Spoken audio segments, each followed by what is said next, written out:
வணக்கம்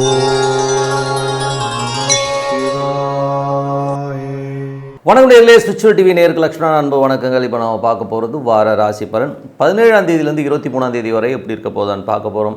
எப்போதுமே சொல்கிறதாங்க, லக்னத்துக்கு பாருங்கள், ராசிக்கு பார்க்கிறத லக்னத்துக்கு பாருங்கள் ரொம்ப பர்ஃபெக்டாக இருக்கும். உதாரணமாக ஒரு மகர லக்னம் விருச்சிக ராசினா நீ விருச்சிக ராசிக்கான பலன்களை பார்க்கிறதை விட மகர ராசிக்கான பலன்களை பார்க்க ரொம்ப பர்ஃபெக்டாக இருக்கும். முதல்ல வர்றது பொது பலன்கள், அதுக்கப்புறம் தசாபுக்தி பலன்கள் வரும். ஸோ உங்களுக்கு என்ன தசாபுக்தி அந்தரங்கள் வருதோ ஸோ அதை வந்து உங்களோட தசாபுக்திகளும் மிங்கிள் பண்ணி பார்க்கும்போது ரொம்ப பர்ஃபெக்டாக இருக்கும். வீடியோட எண்டில் டிப் ஆஃப் த வீக் இருக்குது, மறக்காமல் பாருங்கள். கடகராசி. ஸோ கடகராசிக்கு வந்து பார்த்திங்கன்னா உங்களுக்கு ராசியாதிபதி சந்திரன் வந்து பார்த்திங்கன்னா உங்களுக்கு வந்து 3, 4, 5 இடங்களுக்கு வந்து இந்த வாரத்தில் பிரயாணம் பண்ணும்போது ரொம்ப சிறப்பான நல்ல விஷயங்கள்லாம் கண்டிப்பாக இருக்கும். ஸோ இதில் வந்து பார்த்திங்கன்னா மேஜராக வந்து சனி ஞாயிறில் வந்து பார்த்திங்கன்னா குழந்தைகளால் வந்து சின்ன சின்ன மன வருத்தங்கள் வருவதற்கான வாய்ப்பு இருக்கும். ஸோ அந்த டைம் மட்டும் கொஞ்சம் பார்த்து நடந்துக்கணும். அதுக்கப்புறம் பார்க்கும்போது உங்களுக்கு வந்து 2 மற்றும் 2இல் உள்ள சூரியன் 8இல் இருக்கும்போது பார்த்து பேசணும். ஸோ முதலாளிகிட்டையோ உள்ள ஒரு ஹையர் அஃபிஷியல்ஸ் கிட்ட, மேனேஜர்ஸ் கிட்ட உள்ள அரசு சம்மந்தமான விஷயங்கள்லாம் கொஞ்சம் கேர்ஃபுல்லாக ஹேண்டில் பண்ணுறது ரொம்ப ரொம்ப அவசியம். ஏதாச்சும் இடடம் பேசிடும். ஸோ அப்பா சார்ந்த உறவுலாம் வந்து கொஞ்சம் இடடம் பேசுறதுக்கான வாய்ப்பில் ரொம்ப கவனமாக இருக்கின்ற ஒரு காலகட்டங்கள் பார்த்து பேசுங்க. அதுக்கப்புறம் பார்க்கும்போது 3ஆம் அதிபதி. ஸோ 3, 12ஆம் அதிபதி புதனும் 8இல் இருக்கும்போது பிரயாணங்கள் வந்து ரொம்ப கவனமாக இருக்கணும். பிரயாணங்கள் வந்து கொஞ்சம் பிரச்சனைகளோ ஒரு ஸ்ட்ரெஸ்ஸஸோ வருவதற்கான வாய்ப்பாக ரொம்ப கவனமாக இருக்கணும். கொஞ்சம் வந்து பார்த்து இது பண்ணுங்க. இந்த பிரயாணங்கள் வந்து கொஞ்சம் அலைச்சல்கள்லையும் வந்து பக்கத்தில் இருக்கவங்கள கொஞ்சம் பார்த்து அனுசரித்து தான் போகணும். ஏதோ ஒரு டிஸ்டர்பன்ஸ் இருக்கும் பார்த்துக்கோங்க. வெளியே பக்கத்து வீட்டுக்கார்ட்ட பேசும்போது பழகும்போது கொஞ்சம் டிஸ்டன்ஸ் மெயின்டைன் பண்ணிக்கிறது ரொம்ப ரொம்ப நல்லது. அதுக்கப்புறம் பார்க்கும்போது 4ஆம் அதிபதி சுக்கிரன் வந்து பார்த்திங்கன்னா உங்களுக்கு வந்து 9இல் இருக்குது. 9இல் உச்சமாக இருக்கும்போது நல்ல லாபங்கள் நல்ல ஏற்றங்கள் வருவதற்கான தாயார் சம்மந்தமான தாய் தந்தையரால் நல்ல லாபங்கள் நல்ல ஏற்றங்கள் வருவதற்கான நல்லா இருக்குது. பெரிய லாபங்களை எதிர்பார்க்கலாம். பூமி சம்மந்தமான விஷயங்கள், அப்பா அம்மா சொத்து சம்மந்தமான விஷயங்கள் பெரிய லாபங்களை கண்டிப்பாக எதிர்பார்க்கலாம். அதுக்கப்புறம் பார்க்கும்போது உங்களுக்கு 5ஆம் அதிபதியான செவ்வாய் வந்து 12 குழந்தைகளுக்கான நிறைய விரயங்கள் பண்ணுற மாதிரியான விஷயங்களை ஏற்படுத்தும். தொழில் ரீதியான விஷயங்களில் நிறைய அலைச்சல்கள், கொஞ்சம் வந்து பிரயாணம் நிறைய பண்ணுறதுக்கான வாய்ப்புகளை நிறைய ஏற்படுத்தும். பட் இருந்தாலும் பெரிய லாபங்கள் எள்ளி தரதுக்கான வாய்ப்பு கண்டிப்பாக இருக்குங்க. ஸோ அதுக்கப்புறம் பார்க்கும்போது உங்களுக்கு 6ஆம் அதிபதியான குரு வந்து 11இல் இருந்தாலும் அது 9ஆம் அதிபதி உடைய ஒரு பரிவர்த்தனையில் போகுது. ஸோ அது வந்து என்ன ஆகுன்னா 9, 11, 9 தந்தை சார்ந்த சொத்துக்களாக நல்ல லாபங்கள், வெளிநாட்டில் இருக்கிறவங்களுக்கு பெரிய லாபங்கள் வருவதற்கான வாய்ப்பு ரொம்ப நல்லா இருக்குது. ஸோ ரொம்ப சிறப்பான விஷயங்கள். வேலையில் வந்து நல்ல பிரயாணங்கள் மூலியமாக பெரும் பணம் வருவதற்கான வாய்ப்பு, தாய்மாமன் உறவினால் ஒரு நல்ல ஒரு லாபங்கள் கிடைக்கிறதுக்கான வாய்ப்புலாம் ரொம்ப நல்லா இருக்குது. 7ஆம் அதிபதியான சனி வந்து 8இல் இருக்கும்போது அதுவும் வந்து ஒரு குருவுடைய சாரத்திலும் பெரிய லாபங்கள், பெரிய ஒரு அதிர்ஷ்டங்களை தருவதற்கான வாய்ப்புலாம் ரொம்ப நல்லா இருக்குது. ஸோ நல்ல விஷயங்கள் தான். ஸோ கணவன் மனைவியினரில் மட்டும் சின்ன சின்ன கருத்து வேறுபாடு வந்து போகிறதுக்கான வாய்ப்பு கொஞ்சம் பார்த்து நடந்துக்கணும்.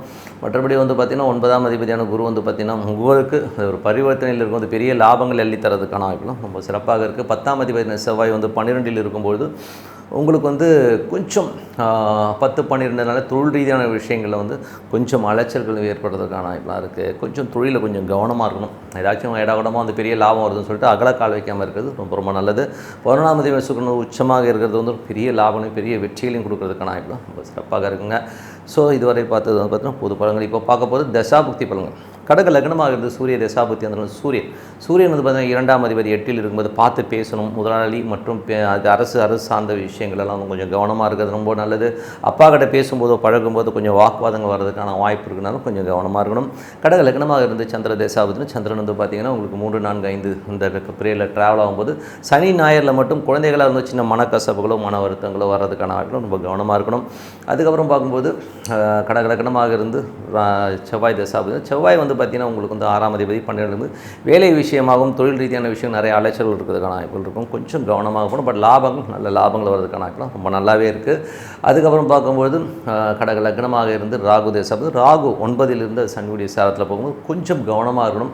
தந்தைக்கும் உங்களுக்கும் ஒரு கருத்து வேறுபாடு, வெளிநாட்டில் இருந்து சின்ன சின்ன மன உளைச்சல் வர்றதுக்கான வாய்ப்புகளும் கொஞ்சம் கவனமாக இருக்கணும். கடக லக்னமாக இருந்து குரு தசாபுக்தி, குரு வந்து பெரிய லாபங்களும் பெரிய வெற்றிகளும் கொடுக்கறதுக்கான வாய்ப்பு, வெளிநாட்டில் இருக்கிறவங்க வந்து பெரிய பணம் வருவதற்கான வாய்ப்புலாம் ரொம்ப நல்லா இருக்குது. கடக லக்னமாக இருந்து சனி தசாபுக்தி, சனி வந்து 7ஆம் அதிபதியாக வந்து 8இல் இருந்து அது வந்து குருடைய சாதனம் பெரிய வெற்றிகள் திடீர் அதிர்ஷ்டங்கள் வருவதற்கான வாய்ப்பெல்லாம் இருக்கும். பட் இருந்தாலும் வந்து சின்ன மன உளைச்சல்கள் கண்டிப்பாக இருக்கும். பட் லாபங்கள் அள்ளி தரதுக்கான வாய்ப்பு ரொம்ப நல்லா இருக்குது. ஸோ சிறப்பு தான். அதுவும் கடக லக்னமாக இருந்து புதன் தசா புத்தி அந்தரங்கள். ஸோ புதன் வந்து பார்த்திங்கன்னா உங்களுக்கு வந்து 3, 12ஆம் அதிபதி 8இல் இருக்கும்போது பிரயாணங்கள் ஒரு சிறு தூர பிரயாணமானாலும் பக்கத்து ஊர் போகிறது, பக்கத்து வீட்டுக்காரெல்லாம் கொஞ்சம் கவனமாக இருக்கிறது ரொம்ப ரொம்ப நல்லது. தேவையில்லாத பேச்சுக்கள், தேவையில்லாத விஷயங்களே கொஞ்சம் வந்து தள்ளி போகிறது ரொம்ப ரொம்ப நல்லதுங்க. ஏன்னா வந்து இதனால் வந்து ஒரு வாக்குவாதங்களோ ஒரு கெட்ட பேரோ வரும். இதனால் நிறைய ஸ்ட்ரெஸ் வருவதற்கான வாய்ப்பு, ரொம்ப கவனமாக இருக்கணும். கடக லக்னமாக இருந்து கேது தேசம், கேது 3லேருந்து சூரியனுடைய சாரத்தில் போகும்போது ரொம்ப ரொம்ப கவனமாக இருக்கணுங்க. கோர்ட் கேஸு ஏதோ வச்சு பேசுகிறது, ஏதோ ஒன்று சொல்லி போய் அதனால் ஒரு பெரிய பிரச்சனை வர்றதுக்கான வாய்ப்பு ரொம்ப கவனமாக இருக்கணும். டாக்குமெண்டேஷன் சம்மந்தமான விஷயம் ரொம்ப கேர்ஃபுல்லாக இருக்கணும். ஸோ அதனால் ஒரு மன உளைச்சலையும் ஸ்ட்ரெஸ்ஸையும் உருவாகும், பார்த்து நடந்துக்கணும். கடக லக்னமாக இருந்து சுக்கிர தேசம், சுக்கிரன் வந்து பார்த்திங்கன்னா 9, ஸோ 9ல் உச்சமாக இருந்தாலும் அது 11ஆம் அதிபதி ஒரு பரிவர்த்தனை இருக்கும்போது தந்தை சார்ந்த உறவுகள், வெளிநாடு சார்ந்த விஷயங்கள் எல்லாம் பெரிய லாபங்கள், பெரிய வெற்றிகள் கிடைக்கிறதுக்கான ரொம்ப சிறப்பாக இருக்குது. ஸோ இது வந்து இந்த பரிவர்த்தனையை வந்து கரெக்டாக யூட்டிலைஸ் பண்ணி நல்ல லாபங்கள் கண்டிப்பாக இருக்குங்க. சிம்மராசி. ஸோ சிம்மராசிக்கு வந்து பார்த்திங்கன்னா உங்களுக்கு ராசி அதிபதி சூரியன் வந்து 7ல் இருக்கார். ஸோ 7ல் இருக்கும்போது என்ன மாதிரி விஷயங்களே கொடுப்பாரும்போது நல்ல விஷயங்கள், நல்ல ஏற்றங்களை கொடுப்பதற்கான ரொம்ப நல்லாயிருக்கு. அது கூடவே வந்து புதன் 2 11ஆம் அதிபதி வரும்போது பெரிய வெற்றிகள், பெரிய லாபங்கள் வருவதற்கான வாய்ப்புலாம் ரொம்ப நல்லாயிருக்கு. ஸோ அதுக்கப்புறம் பார்க்கும்போது உங்களுக்கு 2 மற்றும் 11ஆம் அதிபதியும் 7ல் இருக்கும்போது வியாபாரம் சார்ந்த விஷயங்கள், சுப நிகழ்ச்சிகள் சார்ந்த விஷயங்கள் கைகூடுவதற்கான வாய்ப்புலாம் ரொம்ப நல்லாயிருக்கு. 3 மற்றும் 10ஆம் அதிபதியான சுக்கிரன் அது வந்து 8ல் வந்து உச்சமாக இருக்கும்போது கொஞ்சம் தொழில் ரீதியான விஷயங்கள் ரொம்ப கவனமாக இருக்கணும். ஏதாவது டாக்குமெண்ட்டெல்லாம் கையெழுத்து போகிறீங்கன்னா 1க்கு 10 வாட்டி வந்து யோசித்து கையெழுத்து போகிறது ரொம்ப நல்லதுங்க. ஸோ கொஞ்சம் சின்ன மன உளைச்சல் வரதுக்கான வாய்ப்புகளும் ரொம்ப கவனமாக இருக்கணும். பிரயாணங்கள், சிறு தூர பிரயாணங்களெல்லாம் வந்து கொஞ்சம் கேர்ஃபுல்லாக இருக்கிறது ரொம்ப நல்லது. மற்றபடி 4 மற்றும் 9ஆம் அதிபதியான செவ்வாய் 11ல் இருக்கும்போது பெரிய லாபங்கள், பெரிய வெற்றிகள் வருவதற்கான தாய் தந்தையெல்லாம் நல்ல லாபங்கள், நல்ல ஒரு வளர்ச்சி கிடைக்கிறதுக்கான வாய்ப்புலாம் ரொம்ப நல்லாயிருக்கு. ரியல் எஸ்டேட், வண்டி வாகனங்கள் மூலியமாக ஒரு தொழில் பண்ணுறவங்களும் பெரிய லாபங்கள் எழுதி தரதுக்கான வாய்ப்புலாம் ரொம்ப நல்லாயிருக்கு. அதுக்கப்புறம் 5ஆம் அதிபதி. ஸோ 5ஆம் அதிபதியான குரு, 5 மற்றும் 8ஆம் அதிபதியான குரு வந்து பார்த்திங்கன்னா ஒரு பரிவர்த்தனை வருதுங்க. சுக்கிரன் குரு அவருடைய பரிவர்த்தனை இருக்கும்பொழுது என்ன மாதிரி விஷயங்கள் இருக்கும்போது தொழில் ரீதியான விஷயங்கள் ரொம்ப கேர்ஃபுல்லாக இருக்கணும். இதில் வந்து பார்த்திங்கன்னா எதாவது பெருசாக நான் அதை பண்ணுறேன் இதை பண்ணுறேன்னு சொல்லிட்டு பெரிய அகலக்கால் வச்சு நிறைய கடன்களில் மாட்டுறதுக்கான வாய்ப்பு ரொம்ப கவனமாக இருக்கணும். ஸோ அந்த மாதிரி விஷயங்கள் மட்டும் கொஞ்சம் கேர்ஃபுல்லாக இருந்துங்க. குழந்தைகள் விஷயங்களையும் கொஞ்சம் கேர்ஃபுல்லாக இருந்துங்க. குழந்தைகள் எது கேட்டாலும் வாங்கி கொடுக்குறேன்னு சொல்லிட்டு கடன் வாங்கி கொடுக்குறதோ இல்லை வாக்குவாதங்கள் ஏற்படுத்துறதெல்லாம் கொஞ்சம் தவிர்த்துக்கிறது ரொம்ப நல்லது. ஸோ அதுக்கப்புறம் பார்க்கும்போது உங்களுக்கு 6ஆம் அதிபதி. ஸோ 6ஆம் அதிபதி வந்து பார்த்திங்கன்னா உங்களுக்கு வந்து 7ல் இருக்குது. ஸோ அதில் வந்து என்ன மாதிரி விஷயங்களை பண்ணும்போது 6ஆம் அதிபதி 7ல் இருக்கும்போது அதுவும் வந்து ஒரு குருடைய ஸ்தானத்தில் இருக்கும்போது தொழில் ரீதியான விஷயங்களும் சரி, கொஞ்சம் எமோஷன்ஸ் இருக்கும். கணவன் மனைவிக்குள்ள ஒரு ஸ்ட்ரெஸ்ஸஸோ டென்ஷன்ஸோ வரதுக்கான வாய்ப்புகளும் ரொம்ப கவனமாக இருக்கணும். அதுக்கப்புறம் பார்க்கும்போது 8ஆம் அதிபதியான குருவும் பார்த்திங்கன்னா உங்களுக்கு வந்து பரிவர்த்தனை வந்து 8லேயே இருக்கிற மாதிரி தான். ஸோ அதனால் வந்து கொஞ்சம் கவனமாக இருங்க. தொழில் ரீதியான விஷயங்களும் சரி, ஏதாவது வாக்குவாதங்கள் வரதுக்கான வாய்ப்புலாம் இருக்கணும், கொஞ்சம் கவனமாக இருக்கிறது ரொம்ப அவசியம். பூர்வீகம் சம்மந்தமான விஷயம் கொஞ்சம் கவனமாக இருந்துங்க. அதுக்கப்புறம் வந்து உங்களுக்கு 4 9ஆம் அதிபதியான செவ்வாய் வந்து 11ல் இருக்கும்போது நல்ல லாபங்கள் எழுதி தரதுக்கான வாய்ப்புகளை கண்டிப்பாக கொடுத்துடுங்க. ஸோ இது வந்து பார்த்திங்கன்னா அப்பா அம்மாவானால் நல்ல லாபங்கள், நல்ல ஏற்றங்கள் வருவதற்கான வாய்ப்பு ரொம்ப சிறப்பாக இருக்குது. அதுக்கப்புறம் 10ஆம் அதிபதி சுக்கிரன் உச்சமாக இருந்தாலும் அது வந்து ஒரு 8ஆம் இடமாக இருந்து அது ஒரு உச்சமாக இருந்து கொஞ்சம் தொழில் ரீதியான விஷயங்களை கொஞ்சம் கவனமாக இருக்கணும். பெரிய அளவில் வந்து ஒரு பெரிய காசு வருது, பெரிய பணம் வரப்போகுதுன்றதுக்காக அகலக்கால் வைக்காமல் இருக்கிறது ரொம்ப நல்லதுங்க. ஏன்னா 3-10 புதிய ஒப்பந்தங்கள் கிடைக்கும். பட் இருந்தாலும் அதில் ஏதாவது கிளாஸில் மாற்றுறதுக்கான வாய்ப்புலாம் கொஞ்சம் படித்து கையெழுத்து போகிறது ரொம்ப நல்லதுங்க. ஸோ அதுக்கப்புறம் பார்க்கும்பொழுது ஏன்னா அந்த மாதிரி ஒரு விஷயங்கள் வந்து கொஞ்சம் கேர்ஃபுல்லாக இருக்குது ரொம்ப நல்லது. அதுக்கப்புறம் பார்க்கும்போது உங்களுடைய 11ஆம் அதிபதி. ஸோ 11ஆம் அதிபதி புதன் வந்து பார்த்தீங்கன்னா 7ல் இருக்கும்போது வியாபாரத்தில் வந்து பெரும் வெற்றி, பெரும் வளர்ச்சி கிடைக்கிறதுக்கான வாய்ப்புலாம் ரொம்ப நல்லா இருக்குங்க. ஸோ இதுவரை பார்த்தது பொது பலன்கள். இப்போ பார்க்க போது தசாபுக்தி பலன். சிம்ம லக்னமாக இருந்த சூரிய தசாபுக்தி அந்த சூரியன் வந்து 7ல் இருக்கும்போது நல்ல வெற்றிகள், பெரிய லாபங்கள் வருவதற்கான ரொம்ப சிறப்பாக இருக்குது. பட் இருந்தாலும் வந்து இதில் வந்து பார்த்திங்கன்னா ஒரு 3-4 நாட்கள் வந்து ஒன்றும் பிரச்சனை கிடையாதுங்க. ஒரு 6 வீக்கெண்டுன்னு வச்சுமே ஒரு சனி ஞாயிறில் மட்டும் கொஞ்சம் எமோஷன்ஸ் வரும். ஏன்னா வந்து அது வந்து ராகுடைய சார்ந்து ராகு 8ல் இருக்கும்போது சின்ன எமோஷன்ஸை ஏற்படுத்துறதுக்கான வாய்ப்புகளும் ரொம்ப கவனமாக இருக்குது காலகட்டங்கள். அதுக்கப்புறம் பார்க்கும்போது உங்களுடைய சிம்ம லக்னமாக இருந்து சந்திர தேசாபதி. சந்திரன் வந்து சிறப்பான ஏற்றங்கள், நல்ல லாபங்கள் வருவதற்கான வாய்ப்புகள் இருக்குது. பூமி சம்பந்தமான விஷயம் பெரிய வெற்றிகள். மற்றபடி ஒரு பழைய ஒரு இடத்த விற்றுட்டு புதிய இடம் வாங்குறது, புதிய வண்டி வாங்குறதுக்கான வாய்ப்புகள் ரொம்ப நல்லா இருக்குது. தாயாரோட உடல்நலம் சார்ந்த விஷயங்கள் கொஞ்சம் கவனமாக இருக்குது ரொம்ப அவசியம். சிம்ம லக்னமாக இருந்து செவ்வாய் தசாபதி சிறப்பான பலன்கள். 4 9ஆம் அதிபதி 11ல் இருக்கும்போது வெளிநாட்டில் பெரும் பணம் வருவதற்கான வாய்ப்பு, தாயார் தந்தையார்னால் நல்ல லாபங்கள் வருவதற்கான வாய்ப்பு, மேற்படிப்பு சம்பந்தமான விஷயங்கள் பெரிய வெற்றி கிடைக்கிறதுக்கான வாய்ப்பு ரொம்ப நல்லா இருக்குது. சிம்ம லக்னமாக இருந்து உங்களுக்கு வந்து ராகு தசாபுத்தி. ராகு வந்து 8ல் இருக்காருங்க. 8ல் இருந்து அது சனியுடைய சாலும் கணவன் மனைவிக்கு நல்ல உள்ளுக்குள்ளேயே வந்து ஒரு புகைச்சல், உள்ளுக்குள்ளேயே ஒரு எமோஷன்ஸ் கிரியேட் ஆகிறதுக்கான வாய்ப்புலாம் ரொம்ப கவனமாக இருக்கணும். ஸோ உள்ளுக்குள்ளேயே வச்சுக்கிறதுனால வந்து நமக்கு ஒன்றும் ஆகப்படல, அதனால் உட்காந்து பேசிக்கிறது ரொம்ப நல்லது. ஸோ கொஞ்சம் பார்த்து பண்ணிக்கங்க. அதுக்கப்புறம் பார்க்கும்போது சிம்ம லக்னமாக இருந்து குரு தசாபுத்தின்னு குரு வந்து பார்த்திங்கன்னா ஒரு பரிவர்த்தனை இருக்குங்க. சுக்கிரன் குரு வந்து பார்த்திங்கன்னா 8 மற்றும் உங்களுக்கு வந்து 10ஆம் அதிபதியுடைய பரிவர்த்தனை வந்து தொழில் ரீதியான விஷயங்களில் ரொம்ப கவனமாக இருக்கணும். ஸோ மாமியார் சம்மந்தமான விஷயங்கள் வந்து இது பேசும்போது பழகும்போது கொஞ்சம் கவனமாக இருக்கிறது ரொம்ப ரொம்ப நல்லது. அதனால் ஒரு பெரிய பிரச்சனையே ஒரு ஸ்ட்ரெஸ்ஸும் வரும். அதனால் கொஞ்சம் கேர்ஃபுல்லாக இருக்குது ரொம்ப ரொம்ப நல்லது. குழந்தைகள் விஷயங்களையும் பூர்வீக சம்மந்தமான விஷயம் கொஞ்சம் கேர்ஃபுல்லாக இருக்கிறது ரொம்ப ரொம்ப நல்லதுங்க. ஸோ அதில் கொஞ்சம் பார்த்து நடந்துங்க. ஸோ சிம்ம லக்னமாக இருந்து உங்களுக்கு வந்து சனி தசாபுத்திகளும் கொஞ்சம் கேர்ஃபுல்லாக இருக்கணும்.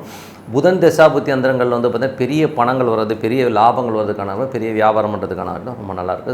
சிம்ம லக்னமாக கேது தேசம், கேது வந்து 2ல் இருக்கார். கொஞ்சம் பார்த்து பேசணும். மற்றபடி வந்து பொருள் வரவெல்லாம் ரொம்ப நல்லா இருந்தாலும் பேசும்போது கொஞ்சம் வெடுக்குன்னு பேசுவீங்க. ஸோ அது மட்டும் கொஞ்சம் கேர்ஃபுல்லாக இருந்துக்கிட்டிங்கனாலே போதும். குடும்பத்தில் வந்து கொஞ்சம் கனிவாக நடக்கிறதுக்கு பாருங்கள். ஏன்னா வந்து அங்கே வந்து கொஞ்சம் கடிக்கிறது, குடும்பத்துக்காக கொஞ்சம் சின்னதாக கடன் வாங்குறதுனால ஒரு எமோஷன் வரதுக்கான வாய்ப்புலாம் கொஞ்சம் கவனமாக இருக்கணும். ஸோ அதுக்கப்புறம் பார்க்கும்போது சிம்ம லக்னம் அது சுக்கிர தசாபுத்தி சுக்கிரன் வந்து 8ல் உச்சமாகறாருங்க. ஸோ அது வந்து 10ஆம் அதிபதியோட ஒரு பரிவர்த்தனை இருக்கும்போது கவனமாக இருக்கணும். தொழில் ரீதியான விஷயங்கள் வந்து ஏதாவது பெரிய லாக்கில் மாட்டுறதுக்கான வாய்ப்பு ரொம்ப கவனமாக இருக்கணும். காலகட்டங்கள் ஸோ நல்ல எந்த விஷயமாக இருந்தாலும் 1க்கு 4 வாட்டி யோசித்து நீங்கள் வந்து டைம் எடுத்துக்கோங்க. ஏன்னா நிறைய பிஸ்னஸில் வந்து பார்த்திங்கன்னா ஒரு எமோஷனாக நம்மளை ஒரு பாண்ட் பண்ணுவாங்க. இல்லை நீ பண்ணிவிடுங்க, கையெழுத்து போட்டுருங்க, பார்த்துக்கலாங்க, அதுங்க இதுங்கன்னுவாங்க. அது ஒரு எமோஷனலாக நம்மளை வந்து பண்ண வைப்பாங்க. ஸோ அந்த மாதிரி விஷயத்தில் போய் கையெழுத்து போகிறதுக்கு முன்னாடி இல்லைங்க எனக்கு 1 நாள் டைம் கொடுங்க, 2 நாள் டைம் கொடுங்கன்னு சொல்லிட்டு டைம் வாங்கிக்கிறது ரொம்ப நல்லதுங்க. ஸோ அதனால் டைம் வாங்கிக்கிட்டிங்கன்னா அதெல்லாம் சேஃபராக இருக்கலாம், என்ன யோசிக்கலாம், அதுதான் விஷயம். ஸோ அதனால் கொஞ்சம் கவனமாக இருக்கிறது ரொம்ப ரொம்ப நல்லது. ஸோ பார்த்து நடந்துங்க. கன்னிராசி. ஸோ கன்னிராசிக்கு வந்து பார்த்திங்கன்னா உங்களுக்கு ராசியாதிபதி புதன் வந்து பார்த்திங்கன்னா உங்களுக்கு 6ல் இருக்காருங்க. வேலை சம்மந்தமான விஷயம், தொழிலுக்கு தேவையான கடன் கிடைக்கிறது, இந்த மாதிரி விஷயங்கள்லாம் ரொம்ப சிறப்பாக இருக்கும். ஸோ அது ஒரு நல்ல விஷயங்கள் தான். உடல் ரீதியான விஷயங்கள் வந்து கொஞ்சம் கவனமாக இருக்கணும். உடம்புக்கு வந்து சின்னதாக ஒரு காய்ச்சல் இந்த மாதிரி விஷயங்கள் வர்றதுக்கான கொஞ்சம் கேர்ஃபுல்லாக இருக்கிறது ரொம்ப ரொம்ப நல்லது. 2 மற்றும் 9ஆம் அதிபதியான சுக்கிரன் 7ல் இருக்கும்போது நல்ல வருமானங்கள், வெளிநாடு சார்ந்தவர்களுக்கெல்லாம் ஒரு பெரிய வருமானங்கள் வர்றதுக்கான வாய்ப்புகள் ரொம்ப நல்லா இருக்குது. சுப நிகழ்ச்சிகள் சார்ந்த விஷயங்கள் நடக்கிறதுக்கான வாய்ப்புகள் ரொம்ப நல்லாயிருக்கு. நிறைய பிரயாணம், ஸோ பிரயாணங்கள் நல்ல லாபங்கள் வர்றதுக்கான வாய்ப்பு ரொம்ப நல்லா இருக்குங்க. 3 மற்றும் 8ஆம் அதிபதியான செவ்வாய் வந்து உங்களுக்கு 10ல் இருக்கும்போது தொழில் ரீதியான விஷயங்களில் வந்து கொஞ்சம் கவனமாக இருக்கணும். புதிய ஒப்பந்தங்கள் மூலயமா ஏதாச்சும் ட்ராப்பில் மாட்டுறதுக்கான வாய்ப்பு இருக்கனால கொஞ்சம் கவனமாக இருக்கிறது ரொம்ப ரொம்ப நல்லது. 4 மற்றும் 7ஆம் அதிபதியான குரு அது வந்து 9ஆம் அதிபதியுடைய ஒரு பரிவர்த்தனையில் இருக்கும்போது கணவன் மனைவி ஏதாவது பிரயாணம் பண்ணுற மாதிரியான விஷயங்கள் கண்டிப்பாக ஏற்படுத்தும். ஸோ சில நேரங்கள் வந்து அப்பா சம்மந்தமான உறவுகளால் ஒரு பெரும் பணம் வருவதற்கான ரொம்ப நல்லாயிருக்கு. ஸோ அதெல்லாமே ரொம்ப நல்ல விஷயங்கள் தான். ஏதாச்சும் வந்து ரொம்ப நாளாக பேசிகிட்டு இருக்கிற ஒரு வரன் முடியறதுக்கான வாய்ப்புகளையும் கண்டிப்பாக ஏற்படுத்தும். அதுக்கப்புறம் பார்க்கும்போது உங்களுக்கு 5ஆம் அதிபதி 6ல். ஸோ 5ஆம் அதிபதி 6ல் குழந்தைகளோட வளர்ச்சி ரொம்ப சிறப்பாக இருக்கும். குழந்தைகள் வந்து நல்ல ஒரு பிரயாணங்கள் மூலியமாக ஒரு பெரிய வளர்ச்சி அடைவதற்கான ரொம்ப நல்லா இருக்குது. ஸோ அது வந்து ரொம்ப சிறப்பான விஷயந்தாங்க. ஏன்னா வந்து சனியும் வந்து பார்த்திங்கன்னா உங்களுக்கு குருடைய நட்சத்திரத்தில் போது பெரிய லாபங்கள் நல்ல ஏற்றங்கள் வருவதற்கான ரொம்ப நல்லாயிருக்கு. குழந்தையோட வேலைகளில் வந்து நல்ல ஒரு மாற்றங்கள், நல்ல ஒரு அடுத்த கட்டத்துக்கு போகிறதுக்கான ரொம்ப நல்லாயிருக்கு. ஸோ அதுக்கப்புறம் பார்க்கும்போது உங்களுக்கு வந்து 7ஆம் அதிபதி குரு. ஸோ 7ஆம் அதிபதி குரு வந்து பார்த்திங்கன்னா 9லிருந்து அது வந்து 7, 9 ஒரு பரிவர்த்தனை இருந்தாலே நல்ல வளர்ச்சி தான். ஸோ கணவன் மனைவி வந்து ஏதாவது பிரயாணங்கள் மேற்கொள்கிறது, அப்பா வந்து ரொம்ப நாளாக வந்து வெளியில் இருக்காருனாலும் அது வர்றதுக்கான வாய்ப்புகள், வியாபார ரீதியாக வந்து வெளிநாடு போகிறதுக்கான வாய்ப்புகள், வெளியூர் போகிறதுக்கான வாய்ப்புகள்லாம் ரொம்ப சிறப்பாக இருக்குது. ஸோ அதெல்லாமே ரொம்ப நல்ல விஷயங்கள் தான். சுப நிகழ்ச்சிகள் சார்ந்த விஷயங்கள் நடப்பதற்கான ரொம்ப நல்லா இருக்குங்க. ஸோ அதுக்கப்புறமா வந்து 8ஆம் அதிபதியான செவ்வாய் வந்து உங்களுக்கு வந்து 10ல் இருக்கும். தொழில் ரீதியான விஷயங்கள் வந்து அகலக்கால் வைக்காமல் இருக்கிறது ரொம்ப ரொம்ப நல்லது. கொஞ்சம் கேர்ஃபுல்லாக இருந்துக்குங்க. ஸோ அதுக்கப்புறம் பார்க்கும்போது உங்களுக்கு 9ஆம் அதிபதியான சுக்கிரன். ஸோ 9ஆம் அதிபதி சுக்கிரன் வந்து பார்த்திங்கன்னா உங்களுக்கு வந்து 7ல் இருக்கும்போது, ஸோ அது வந்து 9ல் இருக்கிற மாதிரியான ஒரு பலன் தான். ஸோ அப்படி இருக்கும்போதுனால சுப நிகழ்ச்சிக்காக அப்பா வந்து உங்களுக்கு உடன்பாடாக இருக்கிறது, நிறைய பிரயாணம் பண்ணுறது, ஸோ வீட்டில் வந்து ஒரு நல்லது நடக்கிறதுக்கான ரொம்ப சிறப்பாக இருக்குது.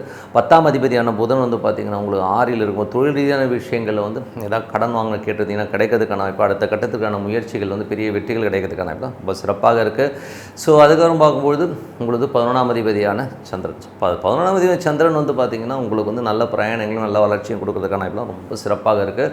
சனி கிழமைகளில் மட்டும் கொஞ்சம் வந்து ஒரு எமோஷன்ஸ் ஒரு பயம் வர்றதுக்கான வாய்ப்புகள், அதுக்கப்புறம் எல்லாமே சரியாயிடுங்க.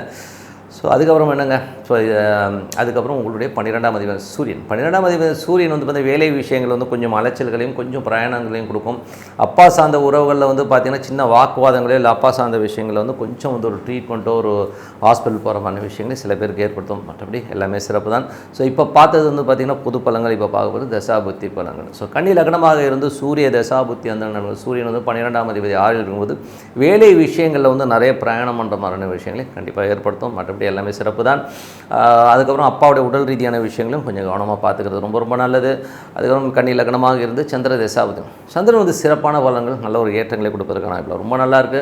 இளைய சகோதர சார்ந்த விஷயங்களில் சம்மந்தமான விஷயங்கள் சனி ஞாயிறில் வந்து சின்னதாக ஒரு மனக்கசப்பு வரும். ஸோ அதனால் கொஞ்சம் கவனமாக இருந்துக்கோங்க. ஸோ அதனால் கொஞ்சம் இந்த டாக்குமெண்ட்டு கையெழுத்து போகிறதா வந்து சனி ஞாயிறை வந்து போடாமல் இருக்கிறது ரொம்ப ரொம்ப நல்லதுங்க.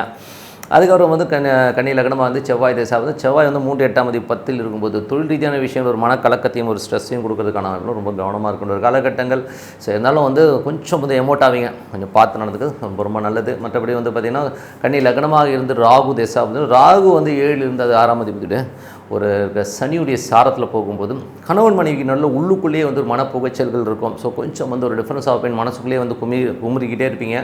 ஸோ உட்காந்து பேசிக்கிறது ரொம்ப ரொம்ப நல்லது. அதுக்கப்புறம் வேலை விஷயங்கள் வந்து பார்த்திங்கன்னா அடுத்த கட்டத்தில் மூவ் ஆகிறதுக்கான வாய்ப்பு ரொம்ப சிறப்பாக இருக்குது. ஸோ அதுக்கப்புறம் கன்னி லக்னமாகிறது குரு தசாபதி, குரு வந்து பார்த்திங்கன்னா ஒரு பரிவர்த்தனையில் இருக்காங்க. 7 9 பரிவர்த்தனையில் இருக்கும்போது கணவன் மனைவி வந்து ஏதாச்சும் பிரயாணங்கள் மேற்கொள்வதற்கான வாய்ப்பெல்லாம் நிறையா இருக்குது. ஸோ அப்பா சார்ந்த உறவுகளோ ஸோ அதில் வந்து உங்களுக்கு வந்து ஒரு ஹெல்ப் பண்ணி ஒரு சுப நிகழ்ச்சி நடத்துவதற்கான வாய்ப்புலாம் ரொம்ப நல்லாயிருக்கு. வீட்டில் ஒரு நல்ல ஒரு விசேஷம் நடப்பதற்கான வாய்ப்புலாம் ரொம்ப நல்லா இருக்குங்க. கன்னி லக்னமாக இருந்து சனி தசாபதி, சனி வந்து பார்த்திங்கன்னா 6ஆம் அதிபதி, அது வந்து குருடைய சாரத்தில் இருக்கும்போது நல்ல வளர்ச்சி, வேலையில் நல்ல ஏற்றுங்க, நல்ல வளர்ச்சி, நல்ல ஒரு அடுத்த கட்டத்துக்கு போகிறதுக்கான வாய்ப்பு ரொம்ப நல்லாயிருக்கு. பொருளாதாரத்தில் வந்து அடுத்த கட்டத்துக்கு போகிறதுக்கான வாய்ப்பும் ரொம்ப சிறப்பாக இருக்குது. குழந்தைகள் விஷயங்களில் மட்டும் சின்னதாக ஒரு கசப்பு வந்து போகும், மற்றபடி எல்லாமே சிறப்பு தான். கன்னி லக்னமாக இருந்து புதன் தசாபுத்தி வந்துருக்கும். ஸோ புதன் வந்து பார்த்திங்கன்னா உங்களுக்கு வந்து 6ல் இருக்காருங்க. ஸோ உங்களுக்கு வந்து 10ஆம் தேதி 6ல் இருக்கும்போது கொஞ்சம் நீங்களே வந்து ஒரு உடல் ரீதியான விஷயங்கள் ஒரு சின்னதாக ஒரு ட்ரீட்மெண்ட் போகிறதோ ஒரு ஃபீவர் வர்றது இந்த மாதிரி விஷயங்கள் இருக்கும். ஸோ தொழில் ரீதியான விஷயங்களில் கடன்கள் கேட்டதுன்னா கிடைக்கிறதுக்கான ரொம்ப சிறப்பாக இருக்குது. சில பேர் வந்து கொஞ்சம் வந்து அசதியாக இருந்து ஒரு ரெஸ்ட் எடுக்கிற மாதிரி சூழ்நிலை கண்டிப்பாக ஏற்படுத்தும். கன்னி லக்னமாக இருந்து கேது தசாபதி, கேது வந்து பார்த்திங்கன்னா உங்களுக்கு ராசியிலேயும் கொஞ்சம் வெடுக்குன்னு பேசுவீங்க, கொஞ்சம் அதனால் பகைமை வர்றதுக்கான வாய்ப்பு இருக்கனால கொஞ்சம் பார்த்து யோசித்து பேசுறது ரொம்ப ரொம்ப நல்லது.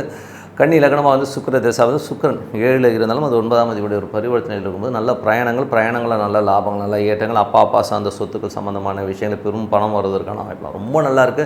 வேலையிலும் நல்ல ஒரு ஏற்றங்கள், நல்ல ஒரு லாபங்கள் வரதுக்கான வாய்ப்பு. கணவன் மனைவி உறவுடையும் வந்து பார்த்திங்கன்னா ஒரு பொருளாதார ரீதியில் வந்து நல்ல ஒரு ஏற்றங்கள் வரதுக்கான வாய்ப்பு ரொம்ப சிறப்பாக இருக்குங்க. என்னை பொறுத்தவரை பிரார்த்தனை ரொம்ப அவசியங்க. 3 வேளை சாப்பாடு எப்படி அவசியமோ, ஒரு வேளை தூக்கம் எப்படி அவசியமோ, அந்த மாதிரி ஒரு பிரார்த்தனை வந்து ரொம்ப ரொம்ப அவசியம். மனதார இறைவன் வந்து பிரார்த்தனை பண்ணுங்கள். பெரியவர் வந்து என்ன சொல்வார்னா, நல்லா இருக்கும்போது பிரார்த்தனை பண்ணிடணும். நிறைய பேர் வந்து நம்ம நல்லா இருக்கும்போது இறைவனை நினைக்கிறதே கிடையாது. ஏதோ வயசாகிடுச்சு, ஒரு காலகட்டத்தில் நம்ம ரொம்ப கஷ்டத்தில் இருக்கோம், அந்த காலகட்டத்தில் தான் வந்து எத்த தின்னா பித்தம் தெளியும்னு சொல்லிட்டு சாமியை போய் பார்க்குறோம். நல்லா இருக்குமோ நல்லா இல்லையோ டெய்லி வந்து இறைவனை வழிபாடு பண்ணுறது வந்து வழக்கமாக வச்சுக்கணும். அது என்ன சாமி வேணால் இருக்கட்டும், அது உங்களுக்கு என்ன சாமி பிடிக்குதோ அந்த சாமியை வந்து மனதார டெய்லி வந்து ஒரு டைம் ஒரு 5 மணி காலையில் இல்லையா, எனக்கு காலையெல்லாம் எந்திரிக்க பழகமே இல்லை, நைட் படுக்கிறதே 2 மணிங்கன்னா நைட்டு தூங்குறதுக்கு முன்னாடி ஒரு அரை மணி நேரம், அது என்ன டைமாக இருந்தாலும் சரி, ஒரு அரை மணி நேரம் உட்காந்து பொறுமையாக உங்கள் தெய்வத்தை வந்து சாண்டிங் பண்ணுங்கள். சாண்டிங்கிறது வந்து ஓம் நமச்சிவாய ஓம் நமச்சிவாயமா அந்த ஈஸ்வரன் உள்ளே இருக்கிறதா ஃபீல் பண்ணி பண்ணணும். இறைவன் உங்களோட இருக்கிறதா ஃபீல் பண்ணணும். அந்த ஃபீல் தான் ரொம்ப மெயின். ஸோ அந்த மாதிரி பண்ணிட்டு வந்தீங்கன்னா ஒரு காலகட்டத்தில் வந்து இறைவன் உங்களோட ஒன்றிடுவார். அதுக்கப்புறம் நீங்கள் எதை பற்றியும் கவலைப்பட வேணாம், எல்லாமே அடித்து தூள் கலப்பில்லைங்கிறது தான் உண்மையான விஷயம். ஸோ அதனால் பிரார்த்தனை ரொம்ப ரொம்ப அவசியங்க. ஸோ இதில் வந்து இப்போ பார்க்க போகிறது tip of the week. So tip of the வீக்கில் வந்து பார்த்திங்கன்னா மேஜராக வந்து இப்போ வந்து ராகு கேது பயிற்சிகள் வருது. இதில் வந்து நிறைய ராசி பலன்களை வச்சு நிறைய பேர் வந்து அதாயிடுமோ இதாயிடும் ரொம்ப பயந்துட்டு இருக்காங்க. ஸோ அதெல்லாம் ஒன்றும் இல்லைங்க. ராகு கேது பயிற்சிகள் வந்து ஒரு கர்மா கிரகங்கள் வந்து உங்களுடைய ஜனனகால ஜாதகத்தில் வந்து அந்த கிரகத்து மேலே பிரயாணிக்கும் போது தான் உங்களுக்கு பெரிய பிரச்சனைகளே கொடுக்கும். அதே நேரத்தில் வந்து உங்களுக்கு தசாபுக்தி காலகட்டங்களில் வந்து இப்போ ராகு தசாபுத்தி அந்தரங்களோ இல்லை ஒரு கேது தசாபுத்தி அந்தரங்களோ இருக்கிறவங்களுக்கு தான் வந்து இது வந்து பெருசாக பாதிக்கும். ஸோ உதாரணமாக எப்படி சொல்லணும்னா, இப்போ வந்து மீனத்தில் இருந்ததுங்க. ஸோ மீனத்துலேருந்து இப்போ வந்து ராகு எங்கே போகிறார், கும்பத்துக்கு போகிறார். ஸோ கும்பத்துக்கு போகும்போதே என்ன இருக்குன்னு பார்ப்போம். ஸோ கும்பத்தில் இருக்கும்போது என்ன ஆகுதுன்றது வந்து சின்னதாக வந்து ஒரு ஷார்ட்டாக சொல்கிறேன். இப்போ கும்பத்தில் ராகு போகும்போது என்ன மாதிரி விஷயம், இப்போ சப்போஸ் உங்களுக்கு வந்து கும்பத்தில் வந்து இப்போ நீங்கள் ஒரு உதாரணம் சொல்லுங்கள், ஒரு மேஷ லக்னக்காரரால் இருக்கீங்க. ஸோ கும்பத்தில் ராகு போகும்போது 11ல் ராகு வந்து சிறப்பான பலன்களை கொடுப்பாருன்னு எல்லோரும் ஆஹா ஆகும்னு பாராட்டுவாங்க. கரெக்டுங்களா? ஆனால் இப்போ அதே இடத்துல வந்து உங்களுக்கு வந்து சூரியன் இருக்குன்னு வச்சுக்கோமே, ஒரு சூரியன் ஒரு கிரகம் வந்து உங்களுக்கு வந்து அங்கே இருக்குது அப்படின்னு வச்சுக்கிட்டிங்கன்னா, அப்போது என்ன மாதிரி விஷயங்கள் பண்ணணும், குழந்தைகள் விஷயங்கள், அதாவது அந்த சூரியனும் ராகுவும் இணைகிற அந்த காலகட்டத்தில் எப்போதுமே இருக்காது. அந்த 1.5 வருஷம் ஃபுல்லாகவே அடிப்படாது, 2 மாதம் வச்சு செஞ்சிடும். அந்த சூரியன் ராகு அப்படி கனெக்ட் ஆகிற அந்த இடம் இருக்குது பாருங்கள், அந்த டைமில் குழந்தைகள் விஷயங்களில் ரொம்ப ஒரு ஸ்ட்ரெஸ்ஸஸையும் மன உளைச்சலையும் கண்டிப்பாக கொடுத்துரும். அந்த பாதிப்பு வந்து அடிச்சதுன்னு வைங்களேன், அடிச்சதுன்னா அதுலேருந்து வெளியில் வந்து ஒரு 2 மாதம் ஆகும். அந்த அளவுக்கு ஒரு மனக்கலக்கத்தை கண்டிப்பாக கொடுத்துரும். அது எப்படி வரும்னா, நீங்கள் எப்படி இதை ஓமானம் பண்ணிக்கணும்னா, ராகுங்கிறது ஒரு பெரிய லாரிங்க, ஓகேங்களா?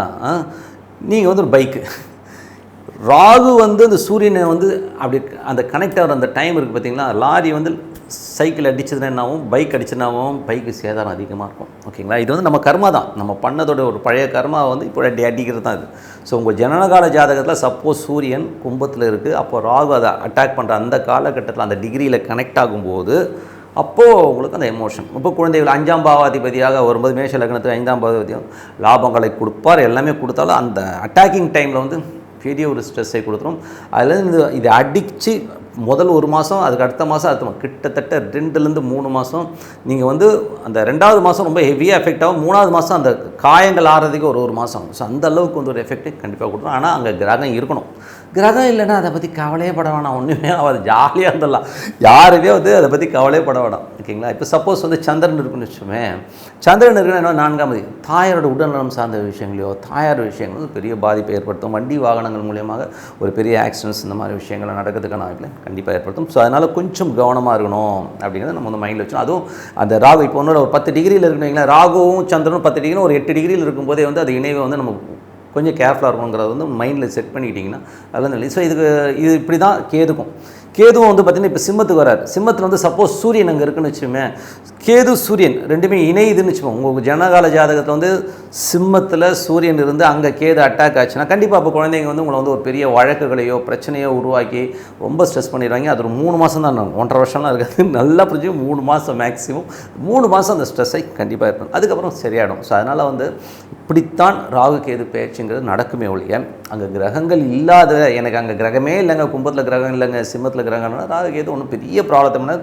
அதே நேரத்தில் வந்து ஒரு 8ல் போகுதுன்னு வச்சுமே, இப்போ மகர லக்னக்காரர்கள் இருக்காங்க. ஸோ மகர லக்னக்காரர்களுக்கு வந்து 8ல் கேது போகுதுன்னா கிரகம் இல்லைன்னா சின்ன பாதிப்பு இருக்கும். அந்த தசாபுத்தியாந்திரங்களும் ஒரு சின்ன பாதிப்பில் ஒரு மன உளைச்சல் இருக்கும். கிரகங்கள் வந்து மாட்டுச்சுன்னு வைங்க, அப்போது வச்சு செஞ்சுருங்கிறது தான் உண்மையான விஷயம். நான் சொன்ன மாதிரி தான், நின்றுட்டுருக்க வண்டியில் லாரி அடிக்கிறது தான் மேட்ரு, வேறு ஒன்றும் இல்லை. இப்போ சூரியன் இருக்குன்னா அது சூரியன் மேலே வந்து ராகு வரும்போது டமால் அடிச்சுன்னா அந்த பாதிப்பை கொடுக்கும். சில நேரங்கள் வந்து ராகு மேலே சொல்ல, அது வேறு சப்ஜெக்ட்டு, அது இன்னொரு வீடியோவில் பார்ப்போம். பட் இது தான் ராகு கேது பயிற்சியை வழியாக உங்களுக்கு கிரகங்கள் இல்லைன்னா ராகு கேது பயிற்சியில் வந்து இன்னும் பெரிய ப்ராப்ளங்களை ஏற்படுத்தாது. ஸோ அதனால் வந்து நீங்கள் சந்தோஷமாக இருக்கலான்றது தான் உண்மையான விஷயம் சொல்லிட்டு உங்களது இதுக்கு வந்து பரிகாரம் கேட்பீங்க. ஸோ பரிகாரங்கிறது வந்து ஒன்றுமே இல்லைங்க. இந்த புத்துக்கோயில்கள் இருக்கு இல்லையா, புத்துக்கோயில் வழிபாடு ஒரு சிறப்பான ஒரு பரிகாரம். சித்தர்கள் சமாதிகளுக்கு சென்று வழிபாடு பண்ணுறது ரொம்ப சிறப்பான பரிகாரங்கள். அன்னதானம் பண்ணுறது சிறப்பான. இந்த 3 பரிகாரத்தில் நீங்கள் எதை வேணால் சூஸ் பண்ணிக்கிங்க. உங்களுக்கு எது வந்து எலிஜிபிளாக இருக்குன்னா, எனக்கு பொறுத்தவரை வந்து நீங்கள் சாப்பாடோ சுண்டலோ வந்து ஒரு பிரசாதமாக கொடுக்குறதை விட, யாரை கஷ்டப்படுறனுக்கு ஒரு 2 கிலோ அரிசியை வாங்கி கொடுத்துருங்க. அவன் குடும்பத்தோடு சாப்பிடுவான்ல. நீங்கள் உட்காந்து தோண்டையே வச்சுக்கிட்டு உட்காந்து கொடுத்துட்டு இருக்கிறதெல்லாம் வந்து வேலைக்கு ஆகாது. ஸோ அந்த மாதிரி அரிசியாக கொடுத்துருங்க. ஸோ அது ரொம்ப சிறப்பு, ஓகேங்களா? ஸோ நல்ல விஷயங்கள் நல்லா மாற்றணும். ஒரு பிரார்த்தனை அவசியம். அதார இறைவனை பிரார்த்தனை சிறப்பான பலன் கண்டிப்பாக இருக்கணும்.